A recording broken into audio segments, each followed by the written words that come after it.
You should be touched and make your own story as a viewer, even if you don't know me at all. You should be passing by a picture and then start to fantasize yourself. This is my studio. I'm Erwin Olaf and I'm a photographer since 1981. If there's no personal touch in my work, there's no reason for me to be a photographer. Then you can do it, then the neighbor can do it, and anybody else can do it. When younger people or other people that photograph say, how can I become a photographer like you? Then I say, well, you have to become first yourself. You have to know yourself, because from that you can start to build your own signature. In 1990 I created a series called Blacks. And for me was this the first time I had the idea that I created my own identity. Actually, I was inspired by a guy on television dressed in black, and I was playing the stereo, and there was a song of Janet Jackson, and she was singing Into the Darkness, We All Look the Same. And this gave me the inspiration to create this. Of course, the world has changed a lot the last 30 years, and so have I. If you look at one part of the world, like let's say the Middle Eastern or the United States, they've changed in a more conservative way. If you look at Russia, or you look at the south of Europe, like Spain, Italy, France, you see it's more open, it's more liberal. My series Royal Blood, that was very successful in France and Spain, Italy, that was called by the people of the Paul Getty Museum in Los Angeles Eurotrash. So, but when I made Grief, Hope, Rain, it was received very, very well by the New York Times and by the Americans. But then the people in Italy said, why don't you make the clowns anymore? Well, the most surprising reaction on a photograph was the Lady Di imitation picture I made for Royal Blood.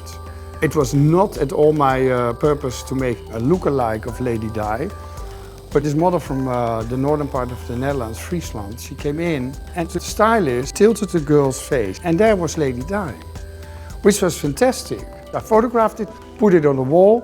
It was a scandal in the UK, it was a scandal in Australia, because I touched something that was going very deep in those countries. When I do only free work, I would get bored very, very soon, because I don't have to say that much about myself or the situation in the world. When I would do only advertising or assignments, I would really be also very bored. So I love the combination. Well, this is one of the assignments that helped me a lot. It's made in 1998 for Diesel Jeans, and it had to communicate dirty old denim. It was a free, a lot of freedom in assignment, and was seen by a lot of people in the advertising world, so it gave me kind of a breakthrough internationally seen. I want people to read my career or my oeuvre as a diary. So you can see, oh, when he was in his 20s, he was sexually frustrated or obsessed. When he was in his 30s, he was more aggressive and ambitious. And when he was, let's say, I'm now in my 50s, that you start to think, what a sad man. No, but something like that, you know? I started out already in 1987 with my first video. And I think altogether I made now 35 videos. Many of them in the beginning were related to music.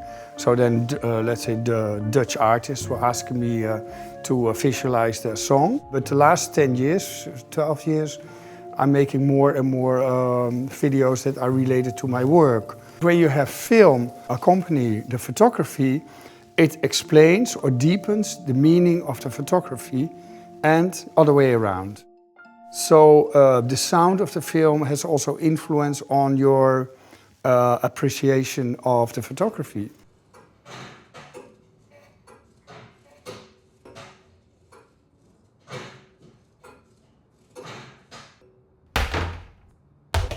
For me, being only a photographer is I see the end of this path, you know, and I want to continue because I want to continue till I drop dead.